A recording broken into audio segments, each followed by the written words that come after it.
everybody else was complaining, so it's wonderful. You're saying it. Listen, David Sheward, you had a real up and down year. You had. is that so? Oh Yes. my God, yeah. Well, on December 22nd, 2021, I was hit by a car Oh my gosh. and had 6 broken ribs. Well, that's a problem. But I'm healed and I'm better now. How long did it take you to recover from that? Well, let me see. I was in physical therapy for several, completely recovered. I mean, there's still an ache here and there. No, there's some things that we carry on, but with us. completely recovered. But recovered. It was about a month and a half before I went back to work. Mm-hmm. Wow. So, and then I was still, feeling pain, but are you doing any physical culture of your own, like yoga or tai chi or anything like that? I'm trying to do some exercising. Yes. Yeah. Well, what we say in Hebrew, refuah shlema, yes. which means a complete healing, a complete medicine. Yes. Now, it's been a while since you've been on the show, on the Today Yesterday quiz. So Yes. have you been writing more blogs about the Carol Burnett show? What have you, some. I've been my job has been busy, so I haven't been able to. But I have, let me see. I haven't written as much, but I do have I'm working on another Carol Burnett show, reconstruction. Which should be on my blog soon, maybe tomorrow. The David Desk, by the way. The David Desk. Yeah. And I did, during the Christmas break, I was able to take in some theater and write some reviews. What was your favorite show of the last year, on or off Broadway? Well, let me see. What was my favorite show? I think Into the Woods. Dave Sheward is a critic. Into the Woods, I think, the revival of Into the Woods. I really enjoyed it. The one that was at Encores and now is playing on Broadway. I'd say Into the Woods. Into the Woods was. Did you have a favorite play? Let me see. Well, I just saw a play that's really, really excellent that may be up for awards in 2023, called Downstate by Bruce Norris at Playwrights Horizons, which I just had a review of, published on Theater Life. Is that the one about the sex offenders who are? It's about a group home with 4 sex offenders and what happens to them, and what happens when the victims of one of them comes to try and get some closure, and how it affects everybody in the house, and it's really an excellent production. It's only playing till January 7th. And I can't see it going. It's not the kind of show that would do well. It's not a tourist hit. No, and I don't think it would do. I mean, it's an excellent play, and it'll probably win. Bruce Norris. Was it based on a true story? No, it's fictional. It's fictional. Okay. But it might win Bruce Norris his second Pulitzer. He won a Pulitzer for Clybourne Park. And I saw it just this Thursday during the Christmas break. And it's really, I also saw Death of a Salesman. I was there. You were there? I was there that night, yes. Oh my God. Lucky we me. We talked about this earlier in the show. What happened? Actually, you're in Canada. And Vicky, by the way. Hi, Vicky. Vicky are you coming from Chicago tonight, Vicky? Unmute yourself, dear. Unmute. Yeah, there you go. Can you hear me? Yeah. Yes. Welcome, okay, Vicky. Now. Welcome, Vicky Quaddy. Yes, I'm actually at a party, and they let me use the spare bedroom to sit down and take this call. There's about 50 people out here.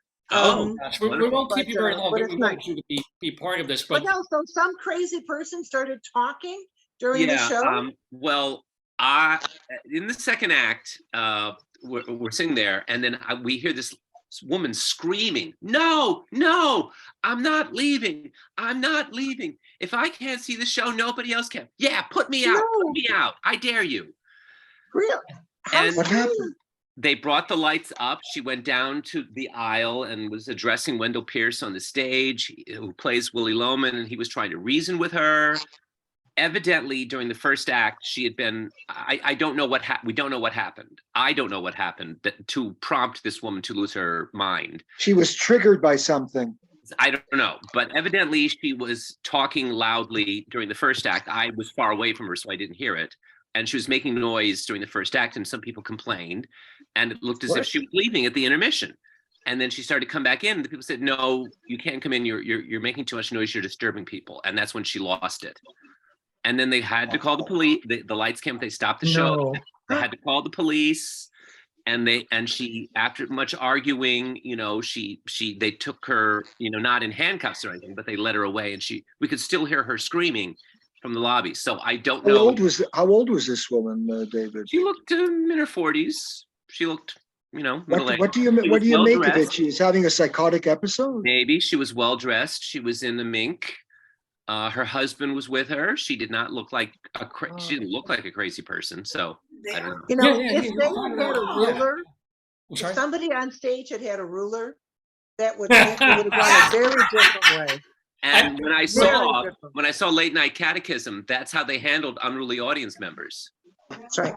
You Okay, didn't realize that Vicky is the co-creator of Late Night Catechism. For those who don't know who Vicky Quaggy is, because we have people watching who may not watch the show every week or know. Sure. But Vicky and Mary Pat Donovan created Late Night Catechism. It's playing in Chicago along with we just finished the last Christmas bingo was last night. I did that show, and right in the middle of the show, yeah, 5 drunken women in the second row shouted out, "What parish were you born in? Where'd you go to school?" I thought, oh no. Well, it triggered memories for them. yeah. I answered them and I thought, fine, I'll try to deal with this, but they were really drunk. Oh, well, drunkenness will never help the rational debate. You should have gone the real Catholic, as Cardinal Ratzenberger would tell you. May he rest in peace. Sexually, and that would have taken care of the whole thing. Yeah, right. Anyway, I've got to start cycling some people. So Moisha. Absolutely. Let me thank you so much for being with us in the Daverhood. Any shout outs to anybody for a Happy New Year and stuff? Or Dave, I want to shout out to you. I want to thank you for including me in your life and in your Mishugas. I love it. I love the Mishugas. Rabbi Saul Solomon is an alter ego for you, and also I can relate. And Vicky, it was wonderful meeting you. And I want you to know that your book is in my queue for reading. Okay. Excellent. What is the name of the book, Vicky? What the name of that book is? It's called Close Encounters of a Chicago Kind. Close Encounters of the Chicago Kind. And don't you have any nice words for David Sheward, Moisha Dengberg? Yes, of course I do. David, you are one of the most intelligent people I've ever competed against. Thank you. How are you? Moisha, thank you very much. You so much. Happy New Year to you. Happy New Year. Happy New Year, Moisha. Health and happiness. Yeah, take care of everybody. Bye-bye. So, Vicky, I want to get to you because you're at a party and I want to let you go. So, no, that's fine. I'm behind closed doors. What are you looking forward to most in 2023? Oh, more people in the audience. I want people to continue to feel. We've had several shows that were sellouts, and that's good. And I've traveled a lot, and a lot of those audiences were pretty good size audiences. So I just want people to feel more comfortable, continue to get out, and a lot of people, I think, are concerned about the cost of theater, but you don't have to spend that much money. Yeah. Then COVID too, yes. But I've heard people say, well, my budget is limited. Well, there's a lot of good theater out there that doesn't cost an arm and a leg. So, I have people, I tell them, do you listen to Dave's Gone By? And it's like, oh, it's too expensive. I was like, it's free. It's still too expensive. I still get that. Vicky Quaggy, most happy and healthy and good New Year with lots more theater for you. Thank you. Lots more. And I'm going to be in Maryland in February. Really? Okay. Yeah, I'm doing a show in Maryland. Yeah. I'll send you the info. Please. And I will actually see you in person. That'd be amazing. I'll work in some extra days. And by nunsforfun.com for all the things. Nuns for Fun. Nuns, the number 4, fun.com. Nunsforfun.com. Thank you, Vicky. Happy New Year to you. Happy New Year. You too, David. Take care. Now, David, I'm Bye-bye. going to keep you on for just a little bit longer. Okay. We've been running a little behind as we Okay. tend to do. So what are you, and let me also introduce them. Debbie Peterson, who was just on our show a week ago. She is a former mayor of a small town in California. She's also has been a baker and a bagel maker. And she is the author of, remind us the name of the book, please, Debbie. It's The Happiest Corruption, Sleaze, Lies, and Suicide in a California Beach Town. And it's all about literally your how long were you mayor? Like 4 years or something? 2 years? I was mayor for 2 years. I was on the council for 7 years. Whoa. Okay. And so you've written just what you slogged into when you got in. Exactly what I crashed into unexpectedly. Yeah. Well, so what was the best, besides finishing your book? I'm sure that was the best thing that happened to you this year, but what was the best thing, Debbie Peterson, that happened to you in 2022? Well, I'm going to tell you the best thing that's happened to the people of California this year right now is we are going to have 11 straight days of rain. And honestly, after probably 11 straight years of really serious drought, that is amazing good news. And you wouldn't believe it, but we're all thrilled, absolutely thrilled to be having rain. Yeah, absolutely. No, Mazel Tov. You know, these things, that's the wonderful thing. Donald Trump is right. Global warming is wonderful because it makes it hotter and more moist. I don't even know what I'm saying.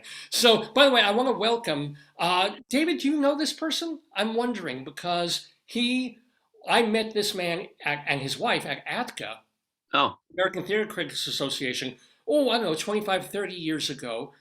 He is all the way from Utah. Is Cheryl going to be joining you, David? Unfortunately not. She's not feeling well tonight. So you're going to have, I get to trash her and you get to trash her and I get to trash you, of course, which is usual. This is what we do. This is David. His name is David Pace. And he is a critic from Utah. What, hon? My wife's in the other room laughing. The person in the room who's not named David is Debbie. Oh, that's true. We got too many Daves, remember Yeah. that? These are the Daves I know. These are the Daves I. So David Pace, sorry. In your years as a theater critic, what was your favorite show that you ever saw? Oh my gosh. You know, I got to see the first half of Angels in America in London. And I got to review it actually for a paper here in Utah. That was pretty thrilling. But I have to say that, you know, some of the quieter shows that I got to see in tiny little venues here in the Beehive State were pretty special to me. I noticed a poster there, David, of As Is. I remember seeing As Is when it came out in the 80s, and it was pretty heart-wrenching and also very controversial for Salt Lake City, which is very conservative, especially back in the 80s. But yeah, I would have to say that, and we have a great Shakespeare festival out here in Cedar City. Yeah, we went there. Can I ask you, David, and we don't have to get into this, but I'm curious where you stand in terms of the Fold, because you wrote a book about your faith or getting out of your faith, and are you back in, are you out? I mean, being a theater critic and all of that, where are you? I mean, living in Utah, you know? Well, I enjoy drinking Mormon beer. I don't know if you guys know what that is. That's beer that your Mormon bishop doesn't know about.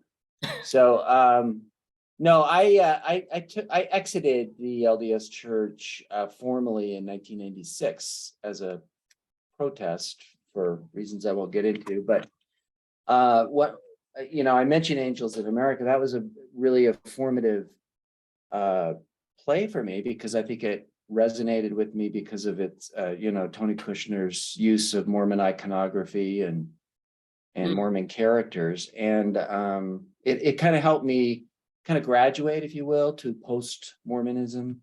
I tend to have a Buddhist practice myself now, but I write exclusively about Mormon culture in my fiction now, and also some plays that I have written in the past. So I guess you would call me a hopelessly Mormon writer, but I've I'm always called definitely you that. I'm definitely on the out.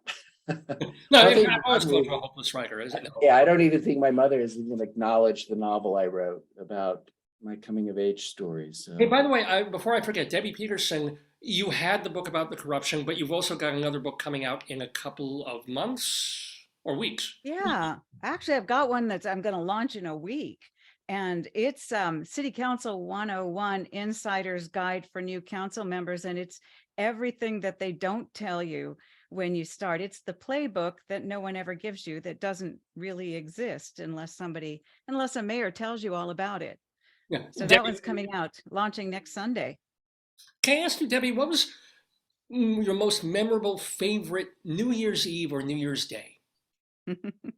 It was in Scotland and it was back in the 80s. And I don't like New Year's Eve. It kind of depresses me. And so I usually go to bed after it happens in New York and sometimes after it happens in New Zealand. And, so I think that's already happened. I used to make up funny ones like Make Waves or Get Down Funky. So I think my favorite one was the year I decided I'd get down funky. And I haven't come up with one this year. I thought about It's a Thing, but that's not really very funny. So if you guys can come up with one, Dave, I'd love to have you give me my New Year's resolution. The resolution. I was wondering, the resolution thing. Well, what about you, David Sheward? Do you have a most memorable favorite New Year's? I'm guessing when I was in Puerto Vallarta on New Year's Eve one year with my husband Jerry. We just went there for a few days vacation, and we had a wonderful time. There were fireworks, and we got to celebrate it twice because there was a time difference between Mexico.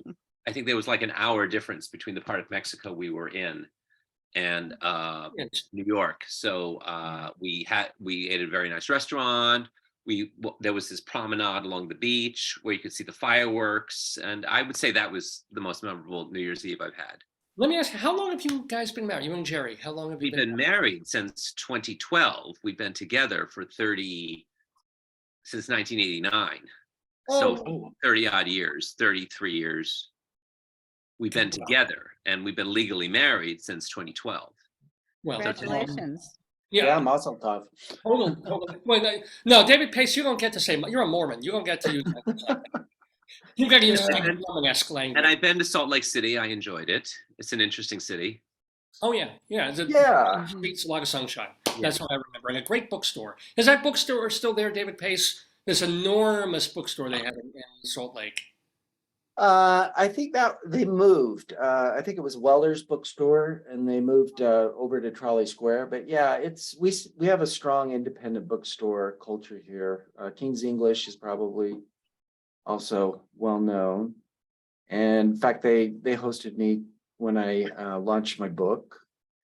But yeah, it's a mid-sized city, but it certainly has changed here, especially since the Olympics.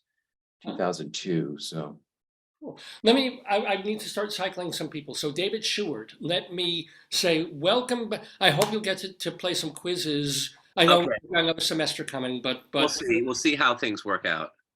Cool. But I'm glad things have been going well. I'm glad you haven't been hit by a car this December. So No. That's a good thing. Give my best and thank you. Thank you for being a friend of the Daverhood. Thank you so much. Nice to see you, Happy David. New Year, everyone. Happy New Year. Happy New Year. Bye. Bye-bye.